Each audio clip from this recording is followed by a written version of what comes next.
sahabat-sahabat kita seluruh Indonesia, saatnya kita mendengarkan ngaji utama akan disampaikan oleh Ustadz Muhammad Rafi Muzakir. Mungkin sedikit saya sampaikan profil beliau. Beliau mengenyam pendidikan di Middle Eastern Studies di Universitas Gadjah Mada dan Islamic Theology di Universitas Al-Azhar Mesir. Kemudian mendapatkan gelar doktor di Department of Religious Studies Arizona State University Amerika Serikat. Sekarang kalau tidak salah di Majelis Tarjih dan Tajdid Pimpinan Pusat Muhammadiyah. Beliau juga dosen di UMY, Universitas Muhammadiyah Yogyakarta. Dan tahun lalu kalau nggak salah sebagai Ketua PCIM Amerika Serikat. Nggak tahu sampai sekarang mungkin belum diganti karena 2 tahun kalau nggak salah jabatan beliau. Pagi ini kita akan mendapatkan tema yang sangat bagus yaitu tafsir surat Al-Fatihah, Kitab At-Tanwir Majelis Tarjih Pimpinan Pusat Muhammadiyah. Kami persilahkan Ustadz dan nanti ada tanya jawab di akhir ceramah pada pagi hari ini. Kami persilahkan. Terima kasih Mas Mustafa.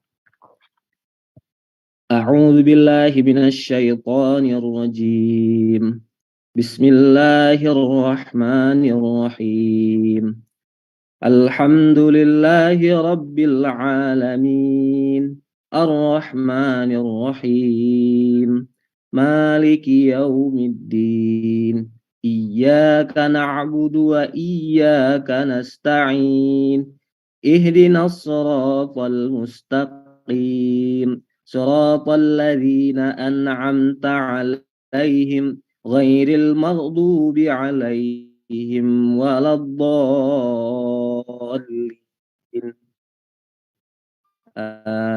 Amin. Shadaqallahul azim. Assalamualaikum warahmatullahi wabarakatuh. Assalamualaikum. Alhamdulillah wassalatu wassalamu ala Rasulillah wa ala alihi wa ashabihi wa mawalah amma ba'du. Yang sama-sama kita hormati guru kita semua, guru bangsa Ayahanda Profesor Dr. Amin Rais, yang kita hormati sahabat saya Mas Ridho Rahmadi. Saya ingat momen dulu berada sama-sama di Belanda. Kebetulan saya ke Belandanya itu bulan-bulan terakhir Mas Ridho pulang ke tanah air, atau bahkan saya ingat Mas Ridho waktu itu sudah hampir berangkat ke Pittsburgh ke Amerika Serikat. Saya mungkin juga Mas Ridho masih ingat saya ikut mengantar ke bandara itu. Dan alhamdulillah saya dapat banyak pengalaman dari Mas Ridho, karena Mas Ridho yang bisa nyopir dan nyopiri keliling Belanda, termasuk bukan hanya ke Belgia, ke Luxembourg. Saya baru tahu ada negara yang kecil yang hanya berupa kota gitu. Alhamdulillah pengalaman yang sangat memorable bagi saya, Mas Ridho. Mas Hanafi Rais yang kebetulan kemarin berkomunikasi dengan saya, moderator kita pada pagi ini Mas Mustafa, Bapak Ibu, para tokoh masyarakat, para alim ulama yang tidak bisa saya sebutkan satu persatu tanpa mengurangi takzim saya dan hormat saya kepada semuanya. Mudah-mudahan kita semua selalu Allah berkahi, mudah-mudahan selalu Allah beri petunjuk dalam kehidupan kita sehari-hari. Bapak Ibu yang Allah rahmati, saya ingin menyambut yang disampaikan oleh Pak Amin Rais tadi, guru kita semua dalam kata pengantar yang sangat bermanfaat dan inspiring tadi. Saya adik kelasnya, betul, saya adik kelasnya Pak Amin Rais. Jadi kalau Pak Amin Rais di Dirasah Khosoh, saya kebetulan mengambil S1 di Kuliah Syariah Islamiyah. Tapi Pak Amin sebenarnya kalau saya refleksikan hidup saya, alam bawah sadar saya itu ternyata adalah perjalanan hidup Pak Amin Rais itu. Jadi S1 saya ikut langkahnya Pak Amin Rais ke Al-Azhar. Kemudian S3 saya juga ikut langkah Pak Amin Rais ke Amerika Serikat. Mungkin di beasiswa yang sama, saya beasiswa Fulbright. Kemudian bidang yang saya kemudian tekuni juga bidang Islamic Political Thought dan mengajar di jurusan hubungan internasional.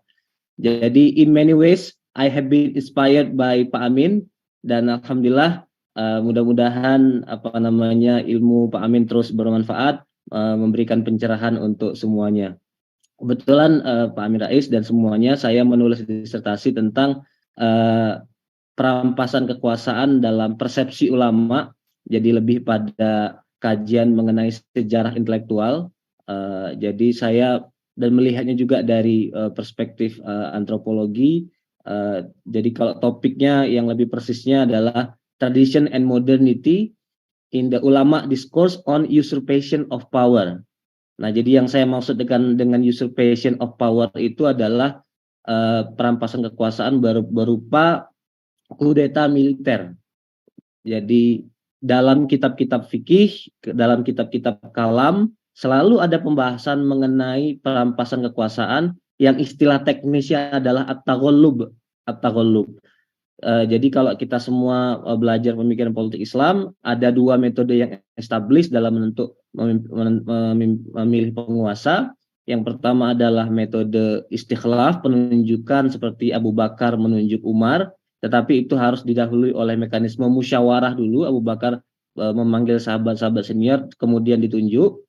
Kemudian kedua adalah mekanisme musyawarah halul halli wal aqdi, and at some point in history para ulama kemudian memasukkan metode ketiga untuk memilih pemimpin dan sekaligus untuk menurunkan pemimpin, yaitu metode mengkudeta atau metode usurpation. Nah, itu yang kebetulan saya kaji sejarah intelektual persepsi para ulama, dan bagian terakhirnya saya bercerita tentang peristiwa di Mesir ya, tahun 2013 yang saya yakin juga menjadi concern Pak Amir Rais, karena tadi juga sudah menyebut sudah menyebut Ikhwanul Muslimin. Nah, Bapak Ibu yang Allah rahmati, alhamdulillah saya juga terima kasih bisa bersilaturahmi dalam kesempatan ini. Topik yang akan saya sampaikan itu berkenaan dengan tafsir Al-Qur'an, khususnya bersumber dari satu karya, satu buku fenomenal yang dikeluarkan oleh PP Muhammadiyah, khususnya Majelis Tarjih, satu karya yang disebut dengan Tafsir At-Tanwir. Nanti pembahasan kita pada pagi ini akan mencakup dua hal. Pertama, saya akan memberikan gambaran dulu mengenai usul tafsir. Jadi metode penulisan tafsir ini supaya kita punya basic bagaimana memahami bukan hanya tafsir At-Tanwir, tapi juga memahami ayat Al-Quran secara umum. Dan di bagian ini juga ada dimensi filsafat ilmunya yang akan saya singgung. Kemudian yang menjadi bagian inti adalah bagaimana Muhammadiyah melalui Majelis Tarjih memberikan pemahaman atau memberikan penafsiran terhadap surat Al-Fatihah. Barangkali juga tidak akan semuanya bisa kita cover karena ini so deep, so profound. Mungkin hanya kalau kita punya waktu satu atau dua ayat bisa kita singgung dalam pertemuan sekarang. Nah, saya akan mulai dulu mengenai usul tafsir atau juga bisa disebut sebagai manhaj, sebagai metode penulisan tafsir At-Tanwir. Ini bisa kita baca di bagian pengantar yang ditulis oleh Majelis Tarjih, dan ini menjadi panduan yang dikirim kepada seluruh tim penulis. Jadi para penulis berpatokan kepada manhaj yang disepakati ini. Jadi ada yang disebut dengan muqarabah atau pendekatan dalam menulis tafsir. Nah, pendekatan ini sebenarnya kontribusi Muhammadiyah dalam menulis tafsir, karena kalau kita baca tradisional tafsir tidak menyebut tiga istilah ini. Dalam menafsirkan Al-Quran, Muhammadiyah atau penulis kitab tafsir At-Tanwir itu menggunakan tiga pendekatan. Yang pertama adalah pendekatan bayani, yang kedua burhani, kemudian yang ketiga adalah irfani. Nah, ketiga-tiganya itu adalah epistem, gitu. Istilah filsafat ilmunya adalah epistem atau sistem berpikir. Istilah teknis, maaf saya menggunakan istilah-istilah teknis termasuk dalam bahasa Arab, an-nizam al-ma'rifi. Nah, kalau di dalam kajian filsafat ilmu dia dibahas di dalam bab mengenai epistemologi, gitu. Bab yang membahas mengenai sumber dan validitas ilmu. Kita sedikit mengenalkan satu persatu apa yang disebut dengan bayani, pendekatan bayani dalam menafsirkan Al-Quran. Pendekatan bayani adalah pendekatan atau cara berpikir yang berdasarkan teks. Teks di sini kalau dalam Islam tentu saja adalah Al-Quran wal Hadis. Cara berpikir yang berdasarkan nas, Jadi bayani artinya adalah scripture based epistemology, kira-kira begitu. Nah, dalam cara berpikir ini yang menjadi sumber pengetahuan adalah Al-Quran dan hadis itu sendiri, dan kedua-duanya dipahami menggunakan ilmu-ilmu alat. Itu. Ilmu-ilmu alat itu ya termasuk adalah kaidah-kaidah kebahasaan, kaidah-kaidah penafsiran, kaidah-kaidah hukum atau istilah teknisnya usul fikih itu. Nah, tafsir at-tanwir disebut menggunakan pendekatan bayani karena menggunakan ya melihat tafsir pertama-tama berdasarkan pendekatan tradisional dulu, berdasarkan teks. Jadi ada pendekatan bil ma'thur. Al-Quran harus ditafsirkan pertama-tama dengan Al-Quran dulu. Kemudian setelah itu ditafsirkan dengan as-sunnah. Kemudian ditafsirkan dengan asar, aqwalus sahabi. Juga termasuk dengan opini-opini para mufassir sebelumnya. Nah, tetapi tentu saja di luar Al-Quran dan as-sunnah semuanya adalah pendapat-pendapat yang ghairu ma'sum, yang tidak mengikat. Jadi semuanya dibaca, dijadikan pertimbangan, tetapi semuanya harus mengalami kontekstualisasi. Nah, ini tadi yang juga disebut oleh Pak Amin dalam kata pengantar. Kemudian pendekatan yang kedua dalam menulis tafsir at-tanwir ini adalah pendekatan burhani. Burhani. Kalau dalam surah Al-Baqarah itu ada ayat yang kita semua hafal, qul hatu burhanakum. Katakanlah Muhammad, berikan burhan kalian. Nah, apa ini maksud dengan burhan? Burhan itu artinya adalah clear evidence. Clear evidence. Dalam istilah filsafat, ini disebut dengan apodiktik. Jadi metode berpikir yang tidak terbantahkan gitu. Jadi artinya burhatu berhana, tunjukkan bukti yang tidak terbantahkan lagi. Gitu. Challenge Al-Quran kepada orang-orang musyrik gitu. Beyond dispute. Nah, pendekatan burhani artinya pendekatan yang menggunakan cara berpikir empirisme. Jadi data-data lapangan dipakai, dipertimbangkan, termasuk juga bagian dari pengertian burhan adalah rasionalisme dan pendekatan filosofis. Terutama, maaf sekali lagi istilah teknis, dalam ilmu filsafat, silogisme, ada yang namanya muqaddimah kubro, muqaddimah sugro, an-natijah, premis mayor, premis minor, kemudian conclusion, itu disebut ilmu yang pasti. Contoh yang sering banget disebut itu adalah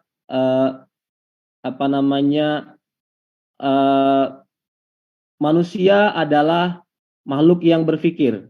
Sokrates adalah manusia, maka Sokrates adalah makhluk yang berpikir. Nah, statement pertama itu disebut dengan muqaddimah kubro atau premis mayor, statement kedua disebut dengan premis minor, dan statement terakhir Sokrates adalah manusia yang berpikir itu disebut dengan natijah, hasil gitu. Nah, itu silogisme itu dalam kajian usul fikih, kajian filsafat ilmu dalam Islam itu bersifat burhan, pasti. Kalau runtut cara kita membuat statement, maka natijahnya itu selalu beyond dispute gitu. Nah, cara berpikir burhani ini digunakan oleh para saintis karena mereka memanfaatkan observasi, penelitian-penelitian di lab, ilmu-ilmu pasti lah ya. Kemudian digunakan oleh para filosof, terutama bukan yang berdasarkan spekulasi, ya yang berdasarkan ilmu logika, ilmu pasti, termasuk diantaranya adalah matematika, dan termasuk juga cara berpikir ini digunakan oleh para ilmuwan sosial humaniora, sosiolog, antropolog, karena mereka berdasarkan waqi' gitu. Nah, tafsir at-tanwir menggunakan pendekatan burhani dalam in the sense that menggunakan masukan data dari bidang sains dan ilmuwan sosial humaniora. Ketika Al-Quran atau penafsir menafsirkan ayat dalam surah Al-Baqarah mengenai ba'udoh, innallaha la yastahi ayyadhiba masalam ma ba'udotan. Allah tidak akan malu-malu membuat perumpamaan bahkan makhluk yang sangat kecil yang kalian anggap hina, yaitu berupa ba'udoh. Nah, bagaimana kita memahami ba'udoh? Ya, kita harus mendengarkan penelitian-penelitian dari para saintis mengenai makhluk bernama nyamuk. Nanti pada saatnya ketika akan bicara tentang nahl, kita harus mengembrace temuan-temuan terbaru, mengapresiasi ilmu pengetahuan. Dan saya kira ini tadi yang menjadi poin dari pengantar Mas Ridho yang ditulis oleh Pak Amir Rais di Tauhid Sosial tahun 98, bahwa agenda umat Islam itu salah satunya adalah pengembangan ilmu pengetahuan, dan itu menjadi semangat spirit Majelis Tarjih Muhammadiyah. Tafsir harus sesuai dengan perkembangan keilmuan dan harus mengakomodir itu gitu. Tapi tentu saja ada diskusinya, ada batasan-batasannya, ada doabitnya, karena juga ilmu pengetahuan itu ada yang sifatnya spekulatif, ada yang artinya belum proven gitu. Nah, hal-hal yang masih ongoing proses, yaitu don't force, jangan dipaksa supaya dia ada dalam Al-Quran, gitu, dalam pemahaman kita mengenai Al-Quran. Itu pengertian burhani. Kemudian ketiga, pengertian irfani atau pendekatan irfani dalam menafsirkan Al-Quran. Nah, ini pendekatan irfani artinya adalah cara berpikir dalam melihat kehidupan, dalam melihat waqi', dalam melihat realitas yang didasarkan pada intuisi, pada ilham, dan arahan langsung dari Allah Subhanahu wa Ta'ala. Jadi, kalau yang sebelumnya tadi burhani, bayani, itu sesuatu yang muktasabah, yang acquired gitu, kita cari, kita pelajari.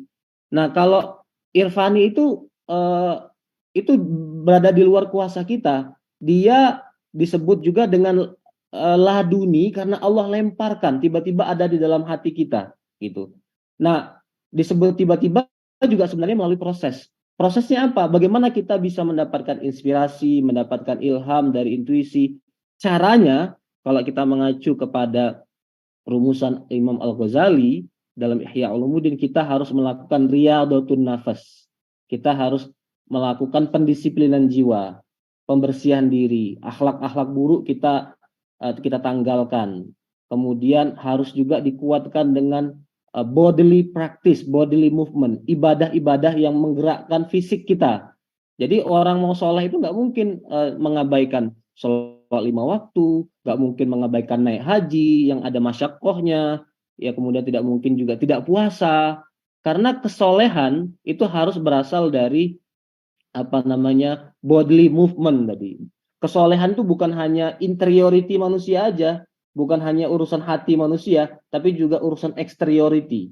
Nah, kalau kita melakukan proses asketism, zuhud, melibatkan raga, melibatkan fisik kita, maka qalb kita akan bersih, dan disitulah kemudian intuisi kita akan tajam, ilham kita juga kita akan mendapatkan ilham dari Allah Subhanahu wa Ta'ala gitu. Nah, jadi pendekatan irfani juga diakomodir, artinya adalah menafsirkan Al-Quran dengan cara melakukan pembersihan hati dan pensucian jiwa untuk mendapatkan inspirasi dari Allah Subhanahu wa Ta'ala. Nah, Bapak Ibu yang Allah muliakan, yang perlu juga kemudian saya tegaskan adalah baik bayan, burhan, dan irfan ini bersifat komplementari, saling menyempurnakan, bukan saling mengevaluasi. Jadi ilmu yang berasal dari teks, dari Al-Quran, hadis, tidak boleh kita anggap berkontradiksi dengan ilmu yang berasal dari kajian lapangan dari para saintis itu. Kalau itu terjadi ta'arud, terjadi contradiction gitu, there must be something wrong. Mesti ada yang salah. Either pemahaman kita terhadap Al-Quran dan hadis yang salah, atau kajian empirik kita yang salah gitu. Jadi pendekatan irfani juga begitu. Kalau kita mensucikan jiwa, membersihkan diri, tidak boleh bertabrakan dengan firman Allah yang sudah clear cut dalam Al-Quran gitu. Kita nggak bisa mengklaim kita mendapat ilham dari Allah, tetapi kemudian pada prakteknya kita nggak mau sholat lagi, mengabaikan puasa nggak penting, haji nggak penting. Jadi artinya irfan itu harus selalu sejalan dengan bayan, selalu sejalan dengan burhan. Nah, semangat itulah semangat yang diakomodir dan dikembangkan oleh tafsir At-Tanwir ini. Di lain itu juga para penulis tafsir ini berkomitmen agar tafsir ini responsif, tidak sekedar mengulang-ulang. Qaul ulama memang penting mengutip pendapat sahabat, tabi'in, pendapat Imam Al-Ghazali, pendapat Ibnu Taimiyah, pendapat bahkan ulama pada abad 20 misalnya, tetapi we have our own context. We have our own predicament yang harus kita respon dengan dinamis gitu. Nah, tafsir At-Tanwir berusaha berusaha bersifat responsif, musyawarah sejalan dengan perkembangan zaman. Kemudian juga tafsir At-Tanwir mempunyai semangat dinamis, artinya membangkitkan dinamika umat, menjadi inspirasi untuk bertindak, dan selanjutnya yang juga tidak kalah penting adalah membangkitkan etos. Nah, dimensi-dimensi inilah yang membedakan tafsir At-Tanwir dari tafsir-tafsir tradisional. Tafsir-tafsir tradisional itu kadang-kadang too much detail on linguistik gitu. Terlalu banyak pembahasan fikih. Jadi tafsir itu terlalu legalistik misalnya. Tafsir itu terlalu banyak perdebatan teologi, bahkan terlalu filosofis. Nah, itu nggak inspiring, nggak membangkitkan dinamika, nggak membangkitkan etos. Tafsir itu first and foremost harus mencerahkan, dan itu nama dari tafsir At-Tanwir, dan yang lebih penting dari itu adalah tafsir itu membangkitkan etos kita yang sesuai dengan zaman. Nah, ada 4 etos yang ingin dikembangkan. Yang pertama adalah etos ibadah. Jadi ya, tafsir ini harus mendorong orang untuk semakin giat ritualnya, semakin giat membaca Al-Quran. Saya selalu ingat pesan Pak Amir Rais di Muktamar Jogja tahun 2010. Dulu Pak Amin suka bilang di publik bahwa pimpinan Muhammadiyah itu setiap hari minimal membaca Al-Quran dalam satu hari 1 juz itu. Saya ingat sekali pesan-pesan itu. Kebetulan juga jelang muktamar saya mewakili teman-teman PCIM Mesir silaturahmi ke tempat Pak Amin di Sleman. Nah, jadi etos ibadah itu ingin dibangkitkan dalam tafsir ini. Ibadah ritual dan termasuk juga ibadah sosial, hubungan muamalah sesama manusia. Termasuk juga etos ekonomi. Jadi artinya umat Islam itu harus berdikari, harus kuat, harus mapan secara ekonomi. Kemudian etos sosial. Ya, artinya kita mendorong dalam tafsir ini menyemarakkan infak, sedekah, zakat. Tadi kajian Pak Amin sangat memberi inspirasi dalam kajian surat Al-Anfal ayat 60 tadi gitu. Dan itu juga yang ingin dikembangkan dalam tafsir At-Tanwir, etos sosial, dan termasuk juga adalah etos keilmuan. Jadi kalau kita baca tafsir At-Tanwir, apa yang kita dapatkan? Ya, 4 hal ini. Mendorong kita lebih dekat, taqarrub ilallah, kemudian berdikari, kuat secara ekonomi, kemudian kuat ukhuwah Islamiyah, ukhuwah baina a'dha'il ummah, etos sosial artinya, dan yang terakhir adalah mendapatkan inspirasi keilmuan gitu. Nah, selanjutnya saya mohon izin memberikan gambaran, jadi overview apa saja yang dapat kita temukan kalau kita membaca tafsir At-Tanwir, terutama surat Al-Fatihah. Jadi surah Al-Fatihah itu oleh Majelis Tarjih dipahami bahwa surat ini menjelaskan 2 hal pokok, yaitu menjelaskan tentang pandangan hidup, world view, pandangan dunia, kira-kira begitu ya. Kemudian yang kedua, hal pokok kedua yang dikandung dalam surat Al-Fatihah adalah jalan hidup, way of life. Nah, jadi dalam tafsir At-Tanwir kita akan mendapatkan juga hal yang bersifat muqaddimah dulu mengenai surat Al-Fatihah, di bagian pendahuluan misalnya kedudukan surah Al-Fatihah, nama-nama surah Al-Fatihah, kemudian jumlah ayat dan hukum membaca basmalah, kemudian kandungan pokok surah Al-Fatihah. Di bagian pandangan hidup kita akan mendapatkan bahwa surah Al-Fatihah itu menjelaskan mengenai Al-Quran sebagai rahmat dalam ayat yang pertama. Jadi Bismillahirrahmanirrahim, oleh penafsir dianggap ayat ini merefleksikan satu fakta bahwa Allah mengirimkan Al-Quran sebagai rahmat bagi umat manusia. Kemudian dari pandangan hidup juga kita akan membaca penjelasan mengenai asal usul kehidupan. Itu diekstrak dari ayat kedua, Alhamdulillahirabbil alamin. Kemudian juga kita akan mendapatkan keterangan mengenai jalannya kehidupan dari Ar-Rahmanir Rahim, dan dari ayat yang sama juga kita mendapatkan Ar-Rahmanir Rahim, tujuan hidup manusia. Kemudian Maliki Yaumiddin. Nah, ayat yang keempat itu dianggap merefleksikan perspektif Islam mengenai waktu, philosophy of time. Jadi ayat ini menjelaskan mengenai akhir dari kehidupan, menjelaskan masalah eskatologi. Dan bagian jalan hidup menjelaskan mengenai pengabdian kepada Allah, iyyaka na'budu wa iyyaka nasta'in. Kemudian ayat ke-6-nya, ihdinas siratal mustaqim. Bagaimana kita mengisi kehidupan kita dengan beribadah kepada Allah. Dan ayat terakhir, siratal ladzina an'amta 'alaihim ghairil maghdubi 'alaihim waladdallin. Amin, itu menjelaskan mengenai hasil dari pengabdian kita kepada Allah Subhanahu wa taala. Nah, itulah bagaimana surat Al-Fatihah dipahami dengan skema oleh penulis tafsir At-Tanwir. Saya ingin sedikit going beyond tafsir At-Tanwir untuk sekedar memperkaya kita. Ada klasifikasi lain tentang surah Al-Fatihah. Biasanya surah Al-Fatihah itu dibagi ke 3 bagian. Jadi secara tradisional biasanya surah Al-Fatihah itu dibagi, pembahasan pertama mengenai tentang sifat Tuhan. Dari Bismillahirrahmanirrahim sampai Maliki Yaumiddin itu menjelaskan tentang who God is. Gitu.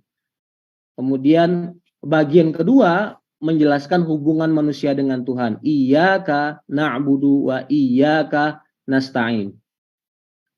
Kemudian bagian terakhir, bagian ketiga, menjelaskan tentang doa manusia kepada Tuhan dan jenis-jenis manusia.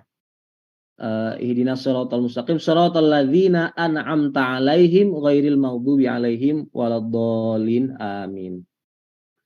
Nah, selanjutnya yang juga relevan untuk saya sampaikan juga sekedar sebagai reminder, tazkirah kepada kita semua, karena surat Al-Fatihah sudah ada dalam memori kita sejak lama. Jadi kita sudah banyak sekali mengikuti kajian-kajian mengenai surah Al-Fatihah, membaca tafsir-tafsirnya.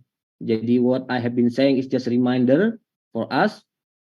Selanjutnya mengenai kedudukan surat Al-Fatihah.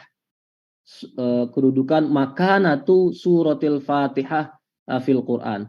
Nah, surat Al-Fatihah ini without doubt, bila syak, a'zam suratil Quran. Ini adalah surat Al-Quran yang paling mulia, yang paling agung.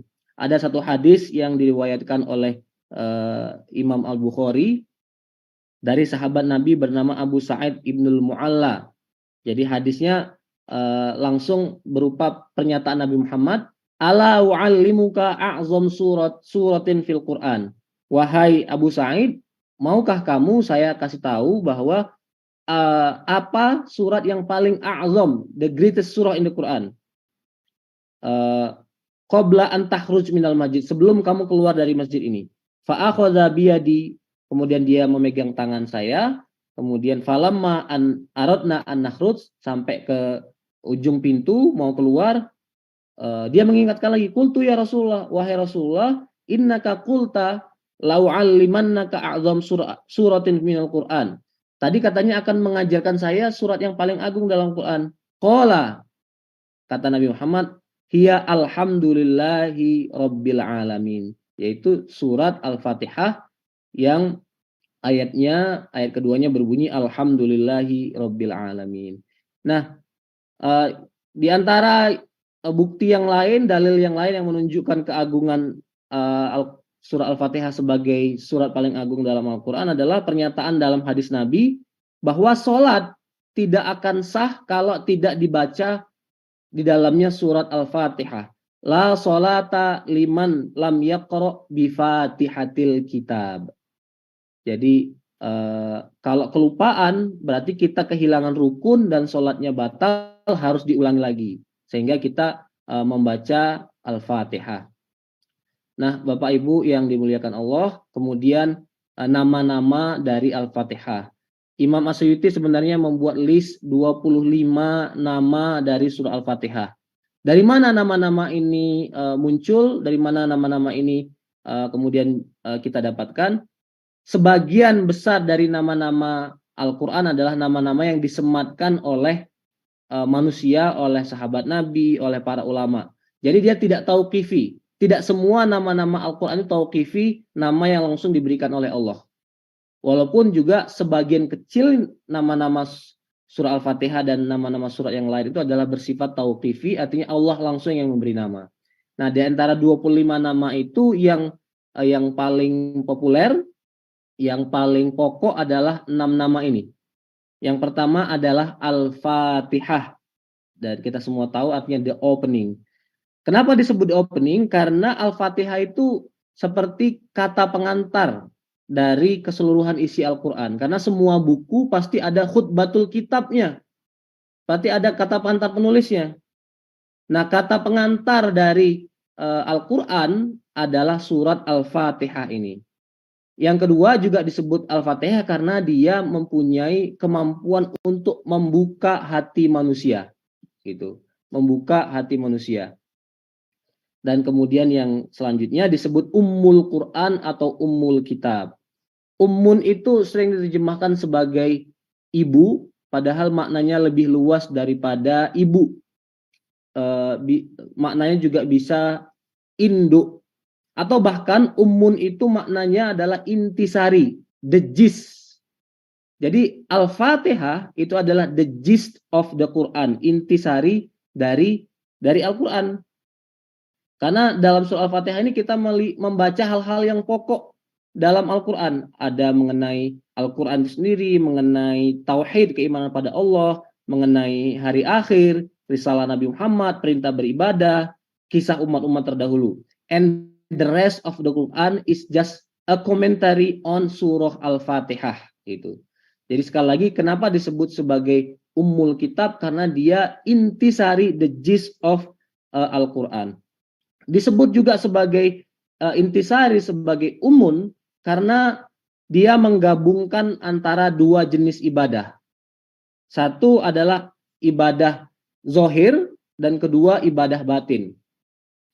Ibadah itu kan adalah yang bersifat jawarih, dilakukan oleh organ tubuh kita, dan yang lebih penting itu adalah ibadah qalb. Dan itu di cover dalam surat ini, dalam ayat Iyyaka na'budu wa iyyaka nasta'in. Na'bud, beribadah, itu mengacu kepada jawarih. Kemudian nasta'in, meminta tolong kepada Allah, itu ibadah batin. Gitu.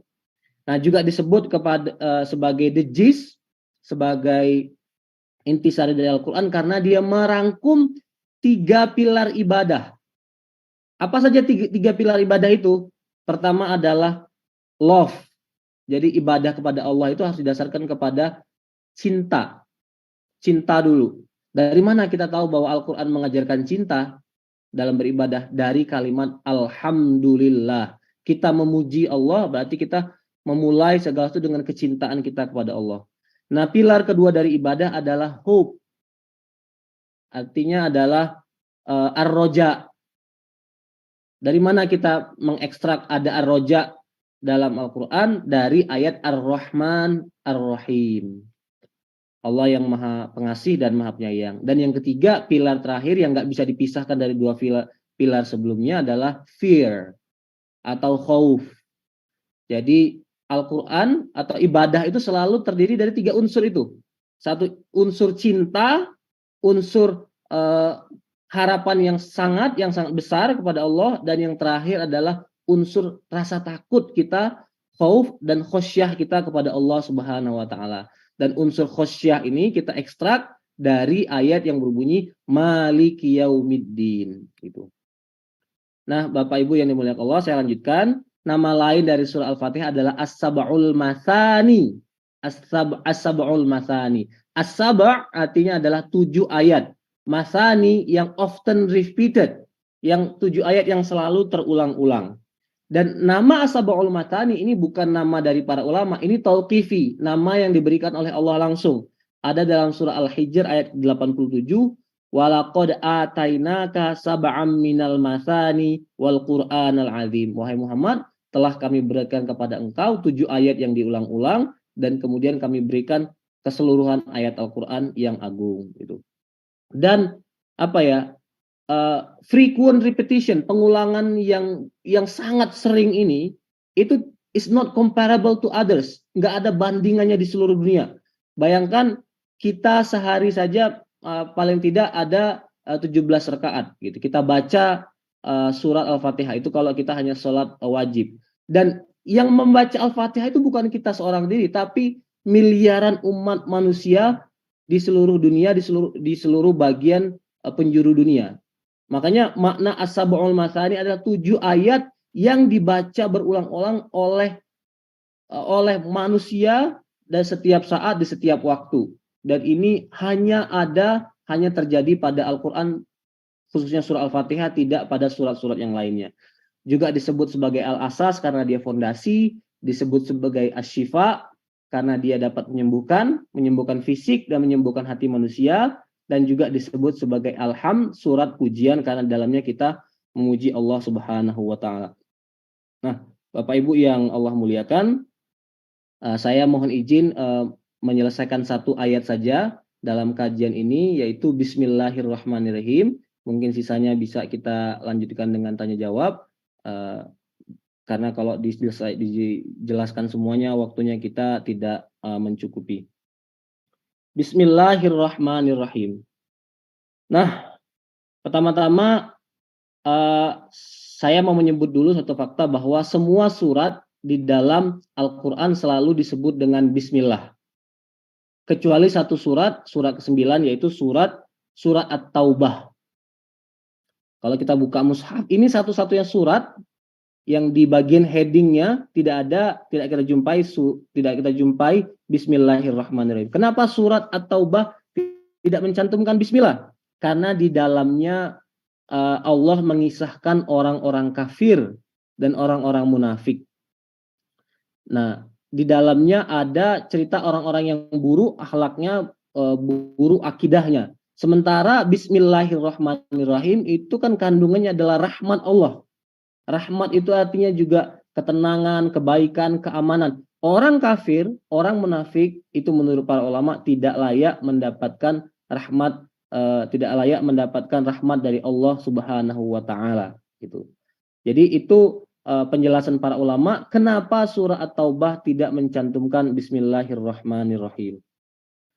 Nah, kemudian apa makna dari Ar-Rahman Ar-Rahim? Ar-Rahman Ar-Rahim ini semuanya adalah derivasi dari satu kata kerja dari fi'il rahima yarhamu. Rahima yarhamu. Yang terjemahkan memberikan kasih sayang, memberikan kebaikan, mercy, blessing gitu. Nah, apa makna dari rahima yarhamu atau makna dari memberikan kebaikan gitu. Kita bisa membuka satu kitab Mu'jam Mufradatil Quran ditulis oleh Ar-Raghib Asfahani. Dia mengatakan bahwa rahima yarhamu itu artinya adalah riqqatun taqtadil ihsanu ilal marhumi. Sekali lagi, rahmah, memberikan rahmat artinya adalah riqqatun taqtadil ihsanu ilal marhumi. Artinya memberikan kebaikan untuk memberikan manfaat kepada orang yang diberikan kebaikan. Jadi rahmat itu bukan sekedar kebaikan. Karena kadang-kadang orang berbuat baik tapi untuk dirinya sendiri gitu. Untuk benefit yang kembali kepada dia. Ada agenda, ada interest. Tapi rahmat itu maknanya adalah berbuat baik tapi tujuannya adalah memberikan manfaat kepada orang yang kita beri pertolongan, orang yang kita berikan kebaikan. Nah, itulah makna dari Ar-Rahman, dari rahmah, yang kemudian dari kata itu kita derivasi Ar-Rahman Ar-Rahim. Nah, ada beberapa hal yang unik mengenai sifat Ar-Rahman. Juga nanti ada beberapa hal yang unik dari sifat Ar-Rahim. Pertama, sifat Ar-Rahman itu disebut dalam Al-Quran sebanyak 57 kali. Allah bahkan menurunkan satu surat sendiri untuk menjelaskan sifat Ar-Rahman. Allah menurunkan surat ke-57 dalam Al-Quran, yaitu surah Ar-Rahman. Nah, keunikan selanjutnya dari sifat Ar-Rahman adalah biasanya nama-nama Allah disebut beriringan dengan sifat yang lain. Satu-satunya nama Allah yang sering disebut berdiri sendiri adalah Ar-Rahman. Saya ulangi, biasanya asmaullah itu disebut beriringan. Kadang-kadang dua nama, Sami'un Alim, Ghafurur Rahim, Azizul Hakim. Tapi Ar-Rahman adalah nama Allah yang berdiri sendiri, tidak dilekatkan dengan nama yang lain. Oleh karena itu, menurut sebagian ulama, setelah nama Allah sendiri, setelah lafzul jalalah Allah, nama paling penting adalah Ar-Rahman. Ar-Rahman jadi artinya nama paling penting dari Allah Subhanahu wa taala setelah nama Allah itu sendiri. Kemudian Bapak Ibu yang Allah muliakan, apa makna kebahasaan dari Ar-Rahman? Yang dari makna kebahasaan ini kita bisa mengekstrak filosofinya. Ar-Rahman ini bahasa Arab yang wazannya, asal katanya fa'lan. Fa'lan. Nah, wazan fa'lan itu mengandung 3 makna. Pertama, intens. Jadi sesuatu yang sangat. Berarti apa? Kebaikan Allah itu sangat intensif kepada manusia. Kemudian dia mencakup benda bersifat holistik. Artinya kebaikan Allah itu kepada seluruh makhluknya tanpa pengecualian. Kemudian dari wazan fa'lan kita juga memahami bahwa ada makna sesuatu yang terjadi segera, immediate. Jadi kebaikan Allah yang turun segera itu berasal dari sifatnya Ar-Rahman. Dan yang ketiga, makna dari Ar-Rahman adalah kebaikan yang berasal dari kebaikan yang tidak bersifat permanen. Jadi sesuatu yang tidak permanen. Jadi artinya apa? Ar-Rahman, kasih sayang Allah itu for now, untuk sekarang, untuk kita semua umat manusia yang hidup di dunia, Muslim atau non-Muslim, semuanya dapat rahmat dari Allah Subhanahu wa taala. But it might be taken away. Kebaikan Allah itu bisa diambil kelak di hari akhirat. Jadi kalau dia tidak beriman, kalau dia kafir, kalau dia banyak berdosa, rahmat itu dicabut. Makanya dia tidak permanen. Rahmat itu hanya temporal sifatnya. Nah, itu pengertian dari kemahabaikan Allah yang berasal dari sifat Ar-Rahman. Yang kedua, kemudian Ar-Rahim. Apa keunikan Ar-Rahim? Ar-Rahim muncul dalam Al-Quran sebanyak 114 kali. Dan selalu disebut beriringan dengan sifat lainnya. Ghafurur Rahim, Tawwabur Rahim. Secara bahasa, Rahim itu berasal dari wazan fa'il. Fa'il. Maknanya yang pertama, dia sesuatu yang bersifat permanen selamanya. Makanya untuk orang beriman Allah menggunakan rahim. Wa kana bil mu'minina rahima. Kebaikan Allah kepada orang beriman itu permanen selamanya. Nah, kalau Ar-Rahman tadi in general, makanya ayat ada dalam Al-Quran misalnya Ar-Rahmanu 'alal arsy istawa. Allah yang maha baik itu bersemayam di atas arsy. Untuk orang beriman ini bersifat abada, bersifat selamanya. Kemudian Rahim juga bermakna tidak selalu bersifat immediate, tidak selalu bersifat langsung. Jadi ada kebaikan yang nanti baru bisa dipetik in the hereafter, gitu, di kehidupan selanjutnya. Nah, gabungan dari sifat Ar-Rahman dan Ar-Rahim ini yang digunakan Allah dalam ayat pertama ini menjelaskan kepada kita bahwa Allah takes care of us right now and in the future. Kebaikan Allah itu ada sekarang dan ada di masa yang akan datang. Jadi kita jangan pernah khawatir terhadap kemahabaikan Allah, jangan pernah gusar yang berlebihan. Kita harus punya sifat tawakal, al-inabah, berserah diri kepada Allah Subhanahu wa taala. Nah, Bapak Ibu yang dimuliakan Allah, saya ingin menyinggung satu fenomena kontemporer, satu fenomena modern yang khususnya menjadi problem masyarakat maju, masyarakat barat. Jadi kalau kita membaca demografi di negara-negara maju seperti negara barat, di Eropa katakanlah, di Amerika, itu angka ketidakberimanan sangat tinggi. Di Europe, di Belanda mungkin ateisme itu sudah sampai 70%. Amerika itu lebih religius, tapi angkanya juga masih tinggi kalau dibandingkan dengan Indonesia. Di Amerika ateisme itu sampai kepada angka 30%. Dan you know what? The first reason, alasan penyebab pertama yang membuat orang menjadi ateis, kira-kira apa? Itu bukan soal doubt, bukan soal keraguan mengenai originalitas Bible misalnya. Tapi pertanyaan mengenai suffering, pertanyaan mengenai evil. Jadi the problem of suffering, the problem of evil is the first cause that led the Western people to be agnostic, to be atheist. Ada satu masalah yang disebut dengan masalah penderitaan hidup dan masalah pain, masalah rasa sakit. Jadi pertanyaan orang-orang Barat modern, kalau Allah ada, kalau Allah benar-benar maujud, eksis, kenapa terjadi banyak sekali keburukan di muka bumi? Kenapa terjadi penderitaan, terjadi suffering and pain? Jadi kalau Allah benar-benar ada, kenapa Allah membiarkan saya bangkrut dalam bisnis saya? Kenapa Allah membiarkan saya gagal dalam studi saya? Gagal dalam bisnis saya? Kenapa rumah tangga saya berantakan dan etc gitu. Jadi orang Barat kemudian mempertanyakan keberadaan Allah. Nah, rupanya psikologi masyarakat Barat modern dan sebenarnya psikologi masyarakat modern in general adalah mereka tidak tahan dengan rasa sakit, tidak tahan dengan yang disebut dengan suffering, sampai kehilangan kemampuan untuk memberikan jawaban, kehilangan kemampuan untuk menjelaskan kenapa saya harus menderita. Gitu. Nah, saya ingin menyebut satu nama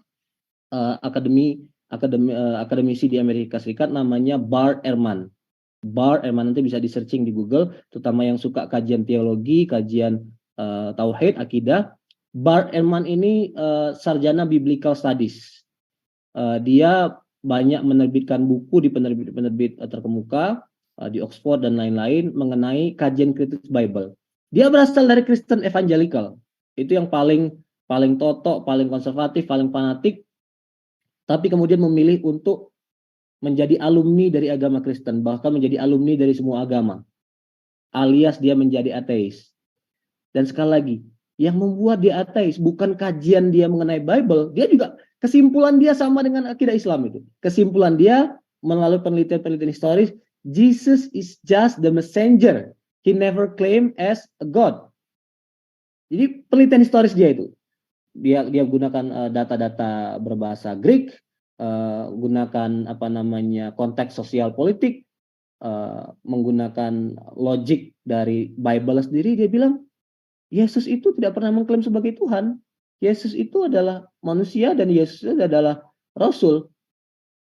Tetapi bukan itu yang membuat dia keluar dari Kristen. Yang membuat dia keluar dari Kristen dan kemudian keluar dari semua agama adalah pertanyaan mengenai kenapa ada penderitaan di muka bumi. Gitu.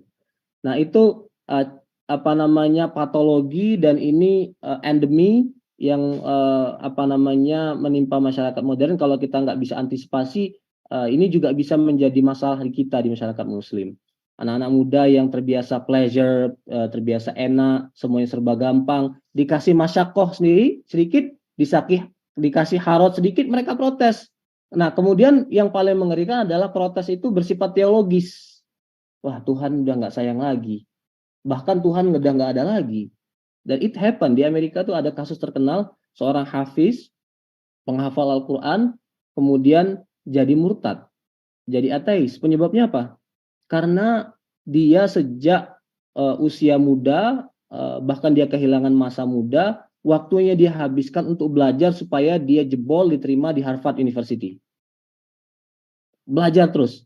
Tapi setelah kemudian mengikuti ujian nasional, mengikuti UN, dia nggak masuk, nggak lolos. Loh, saya sudah devote myself for praying, for memorizing the Quran. Kenapa Allah membiarkan saya bekerja keras kemudian tidak ada hasilnya? Kemudian itu kasus yang notorious banget, terkenal di Amerika, dia menjadi ateis. Tuhan nggak ada katanya, membiarkan saya menderita. Nah, bagaimana perspektif Islam mengenai penderitaan? Kita harus kembali kepada Ar-Rahman Ar-Rahim. Terutama kebaikan itu tidak harus bersifat immediate. Kebaikan itu tidak harus bersifat langsung. Kebaikan itu ada yang juga yang bersifat jangka panjang.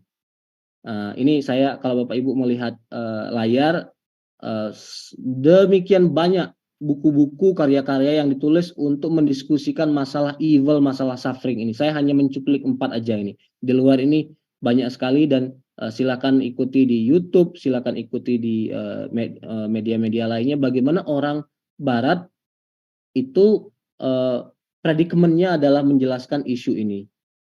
Nah, dalam Islam, suffering itu punya makna.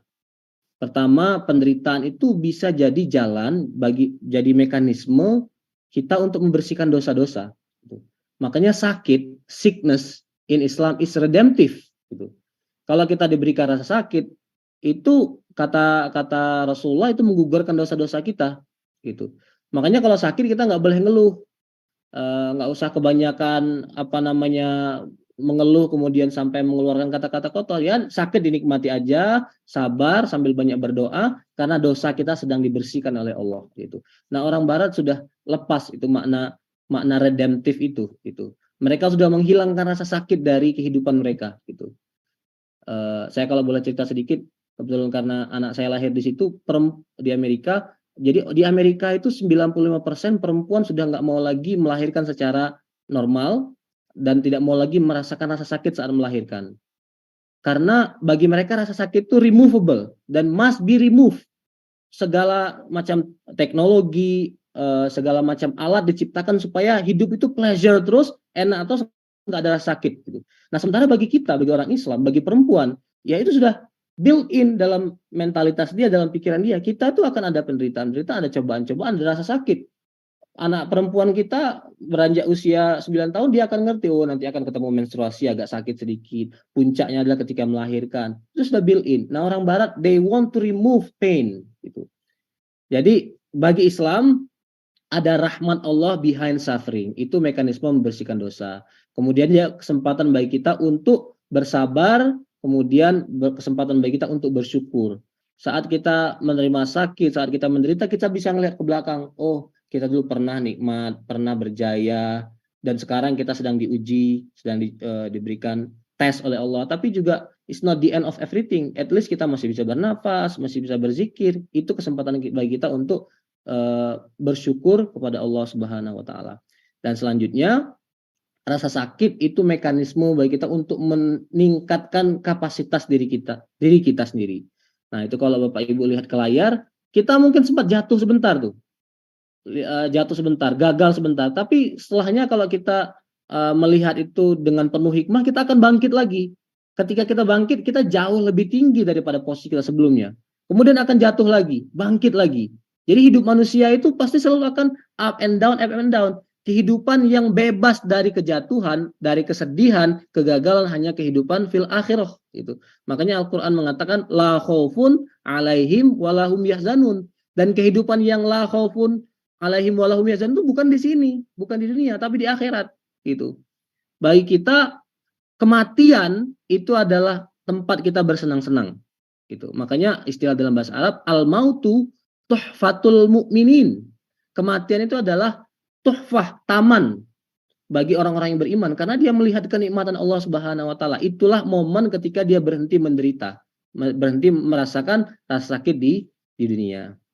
Nah, Bapak Ibu yang dimuliakan Allah, saya kira itu pengantar dari saya. Sisanya mungkin kalau ada tambahan, mungkin koreksi, mungkin masukan dari Bapak Ibu sekalian, dan saya kembalikan kepada moderator, ke Mas Mustafa. Terima kasih. Baik, terima kasih Mas Ustadz Rafiq. Ini penanya pertama Mbak Dewi dari Bekasi, udah raisen tadi, kami persilakan. Yang lain kalau mau tanya, mohon angkat raisen ya, angkat tangan.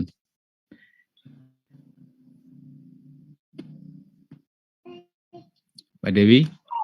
Iya. Assalamualaikum warahmatullahi wabarakatuh. Waalaikumsalam.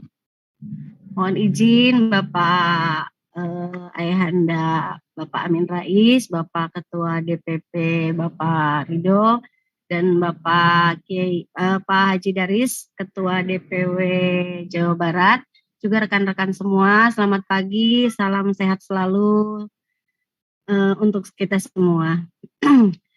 Yang pertama saya mau, boleh dua ya Pak Ustadz pertanyaannya. Boleh. Yang pertama saya mau tanya, ini kan surat Al-Fatihah ini memang kefadolannya banyak sekali ya, seperti saya kalau anak panas tuh sampai sekarang selalu kita subuh ya dibilangnya dibacakan Al-Fatihah 7 kali gitu kan, Al-Ikhlas, Al-Falaq, Anas, dan alhamdulillah memang itu terasa banget ya, Allah itu langsung insya Allah menurunkan panasnya kalau anak saya lagi panas. Nah, boleh nggak sih kalau surat Al-Fatihah ini kita khususkan nih, misalnya kita ini kan di Partai Umat ini pengen bisa maju dan diridhoi Allah, kita mengkhususkan dengan kita membaca Al-Fatihah gitu Pak Ustadz. Yang pertama, terus yang kedua, saya ini kan seorang istri. Nah, kalau seorang istri itu apa-apa itu kan harus ridho suami ya Pak Ustadz. Nah, maaf ini suara dari mana ya? Maaf, yang musik siapa ya? Saya nggak ada suara. Retni tadi. Oke. Nah, saya kalau misalnya nih suami saya ini awalnya mendukung kita nih di partai ya, di politik nih. Nah, terus setelah berjalan ini tiba-tiba seperti setengah hati kayak gitu. Walaupun mulutnya mengizinkan saya, misalnya ada rapat DPD atau apa mengizinkan, tapi saya ngelihat dari paras mukanya yang seperti setengah hati tuh, mohon izin bagaimana pendapatnya Bapak Pak Ustadz. Pertanyaannya dua aja, biar yang lain juga ikut bertanya, karena saya dari awal sampai sekarang baru sekarang nih dapat kesempatan, makanya jadi dua pertanyaan. Itu aja dari saya. Wabillahi taufiq wal hidayah. Wassalamualaikum warahmatullahi wabarakatuh. Waalaikumsalam warahmatullahi wabarakatuh. Kayaknya yang pertanyaan kedua Mas Ketum yang jawab itu. Pertanyaan pertama tadi saya nggak ketangkep karena ada distraksi suara tadi. Iya. Mohon diulangi Pak, tadi ada suara. Oke, kan surat Al-Fatihah ini kefadolannya sangat banyak ya Pak ya. Salah satunya bisa untuk obat. Nah, ya. Kalau untuk hajat kita nih, hajat kita supaya kita ini bisa menang dan diridhoi Allah, Partai Umat ini boleh nggak sih kita khususkan untuk membaca Al-Fatihah gitu, khusus supaya Allah bisa meridhoi kita di Partai Umat ini. Terima kasih Pak Ustadz. Jazakallahu khairan katsiran. Langsung Ustadz silakan. Ya, saya mau singgung dulu satu sifat Al-Quran, bahwa Al-Quran itu adalah syifa. Al-Quran itu adalah obat. Itu disebutkan oleh Allah dalam surat Yunus ayat ke-57. Allah berfirman, Ya ayuhan nas, qad ja'atkum mau'idatum mir rabbikum wa syifa'ul lima fis sudur wa hudaw wa rahmatul lil mu'minin.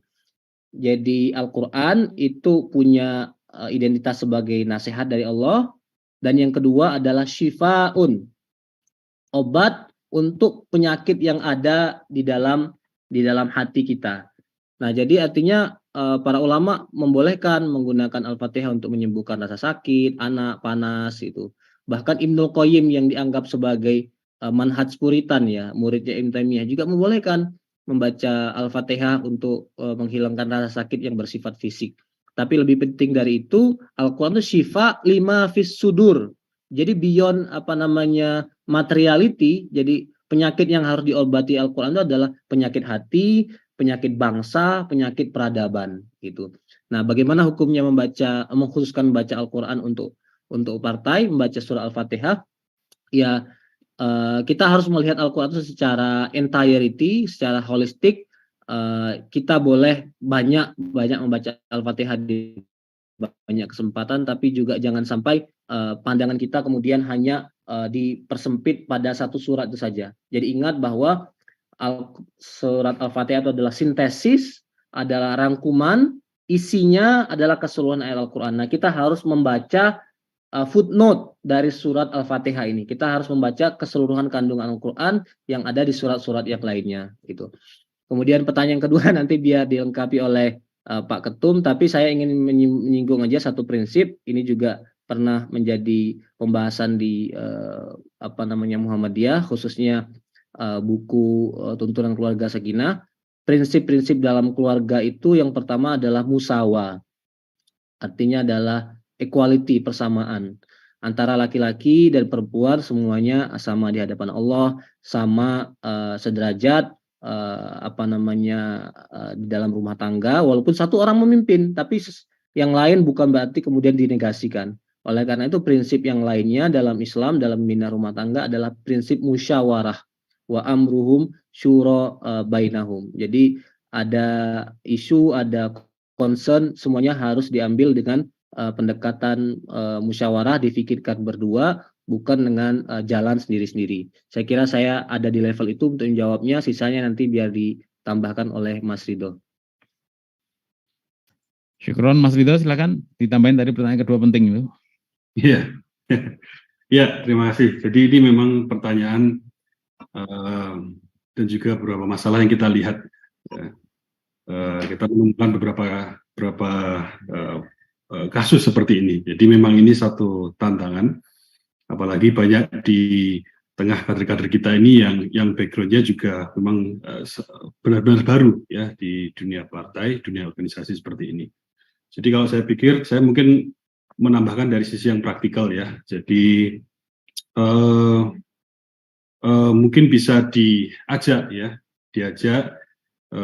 suami atau istrinya itu untuk melihat sesekali ya aktivitas yang kita lakukan, sehingga nanti barangkali seiring berjalan waktu bisa diketahui kenapa memang di awal-awal ini terutama dalam membangun perjuangan ini kita memang butuh waktu ya, butuh berbagai macam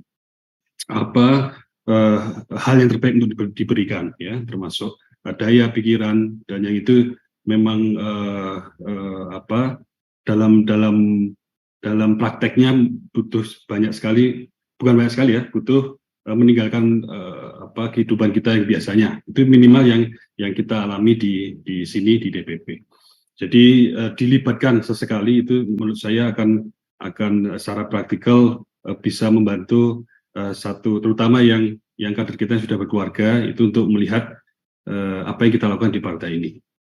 Ya, mungkin seperti itu Bu. Ya, ini dari sisi praktikal saja. Kemudian juga mungkin melanjutkan dari Ustadz Rafiq tadi, tentu ada batasan-batasan tertentu ya dalam konteks keluarga, apalagi seorang istri pada suami, yang kita tentu jangan melebihi batas tersebut ya. Jadi dalam mekanisme berjuang kita ini saya kutip dari bukunya Profesor Fazlur Rahman ya, itu dalam caranya itu selalu pilihlah jalan yang tengah, cara ya.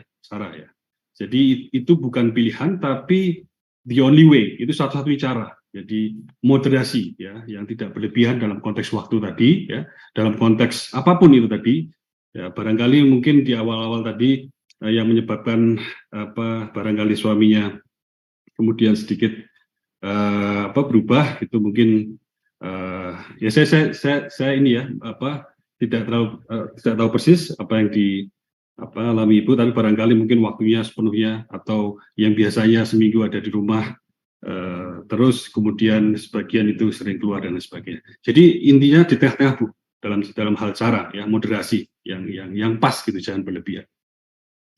Kira-kira begitu ya, sedikit tambahan dari saya. Terima kasih. Baik, semoga puas. Nanti kalau nggak puas di luar pengajian ini bisa konsultasi ya, lebih fokus lagi. Saya persilakan Mbak Seli Oltar, ini pertanyaan terakhir ya, sebelum nanti Pak Amin menambahkan sesuatu. Mbak Seli, mana Mbak Seli? Ya. Iya, halo. Assalamualaikum. Ya, silakan. Udah masuk ya suaraku? Bagus. Saya mau tanya Ustadz, langsung aja ya. Ini kitab Tanwir tafsirnya Muhammadiyah ini apakah sudah komplit 30 juz dan diterbitkannya sudah berapa bahasa? Saya belum lihat di DPP, ini mohon izin Ketum kalau bisa dihadirkan di DPP kitabnya biar kita bisa baca. Itu aja. Syukran. Assalamualaikum. Assalamualaikum. Silakan Ustaz. Ya. Belum Mbak, baru 2 juz, jilid 1, jilid 2, dan memang karena kerja kolektif juga itu ciri khas Muhammadiyah, ijtihad jama'i. Jadi semua hal yang ditulis ya harus didiskusikan, harus didialogkan, konsep dibuat kemudian disampaikan ke muka konsel gitu, biar semuanya memberi masukan. Nah itu makanya alasannya dia menjadi takes time gitu. Jadi jilid pertama itu dulu di launching di Muktamar Makassar. Jadi program penulisan tafsir ini sudah ada sejak 2010. Dalam 5 tahun baru 1 juz kemudian terbitkan jilid pertama di launching di Makassar. Kemudian Muktamar kedua baru terbit jilid kedua, juz kedua. Jadi memang ada kesulitan-kesulitan untuk mempercepatnya.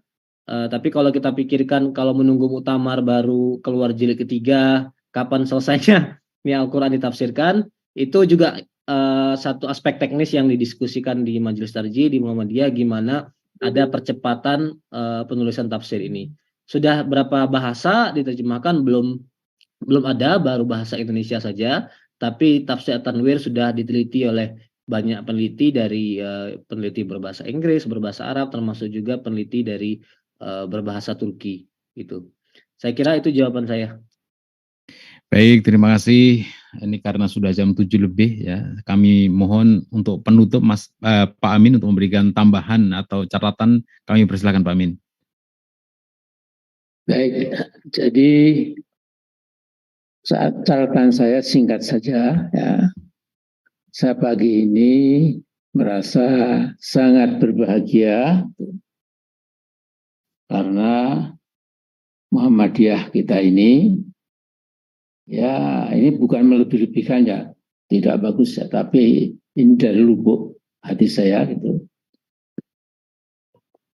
bahwa intinya kalau saya ditanya Ustadz Rafiq ini itu di Muhammadiyah bukan mutiara tapi berlian ya, berlian ya.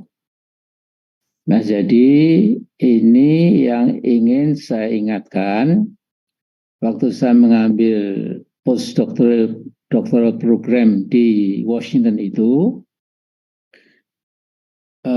saya diingatkan oleh seorang profesor di sana yang mengatakan bahwa kelemahan dari para intelektual dunia Islam yang sempat berhijrah ke negeri yang jauh untuk menimba ilmu, apakah itu ke Mesir sampai ke Eropa dan Amerika, tatkala pulang itu mestinya melahirkan intelektual yang lebih muda lagi, seperti ibaratnya biji jagung ditanam untuk mengeluarkan biji jagung yang lebih banyak. Tapi kata profesor tadi, ya, itu sayangnya ini bibit-bibit unggul itu begitu pulang ke negara masing-masing itu seperti masuk ke pabrik roti habis gitu. Ya. Nah, jadi saya senang sekali melihat bahwa saya sebagai orang Muhammadiyah yang sudah menjelang sunset ya. Jadi kapan hurufnya walau alam ya. Tapi saya senang sekali mendengarkan keterangan yang sangat jelas sekali ya dari Ustadz Rafiq tadi. Nah, cuma tadi Ibu Dewi siapa tadi yang mengatakan bagaimana kalau dibagikan ya. Ini jangan dibagikan Bu, kita beli Bu ya, kita beli. Kalau perlu malah harganya kita mahalkan sedikit gitu. Karena ini kitab yang sangat bagus gitu. Dan ini akan menggairahkan kita untuk lebih mendalami lagi. Nah, kemudian Pak Ustadz Rafiq biasanya kalau sudah seperti ini mau ditutup, itu yang berdoa biasanya Ustadz Sambu. Ya. Kalau nggak ada Pak Sambu, ya kemudian saya menutup dengan doa.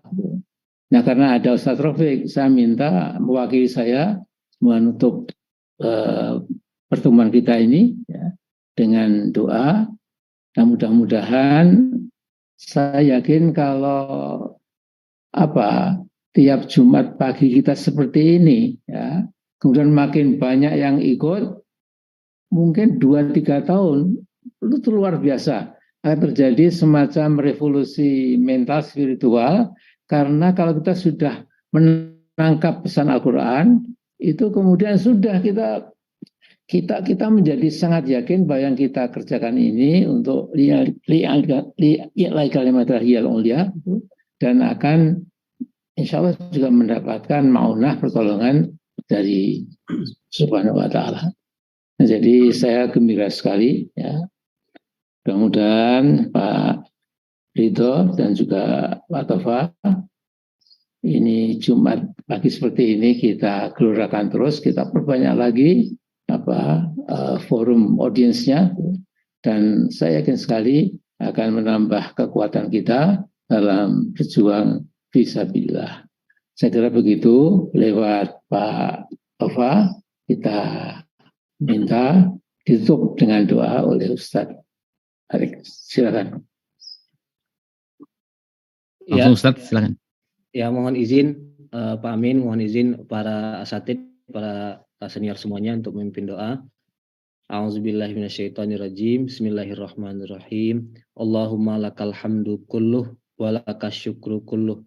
Allahumma lakal hamdu bil iman wa lakal hamdu bil islam wa lakal hamdu bil Qur'an. Allahumma lakal hamdu hatta tarda wa lakal hamdu idza radit wa lakal hamdu ba'da ridha.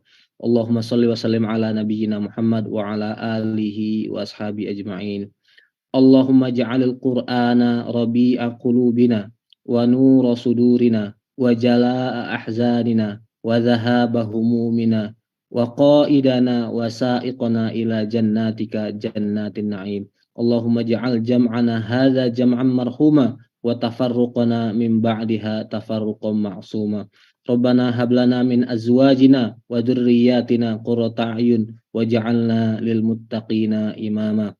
Rabbana zalamna anfusana wa illam taghfir lana latarhamna lanakunanna minal khasirin. Allahumma ighfir lana wa liwalidayna warhamhum kama rabbawna shaghira. Allahumma a'inna ala dzikrika wa syukrika wa husni ibadatik. Allahumma inna nas'aluka ridhaka wal jannatal firdausal a'la wa na'udzubika minan nar. Allahumma inna nas'aluka ridhaka wal jannatal firdausal a'la wa na'udzubika min sakhatika wan nar. Allahumma inna nas'aluka ridhaka wal jannatal firdausal a'la wa na'udzubika min sakhatika wan nar ya arhamar rahimin ya sami' alim ya basir. Rabbana atina fid dunya hasanah wa fil akhirati hasanah wa qina azabannar walhamdulillahi rabbil alamin.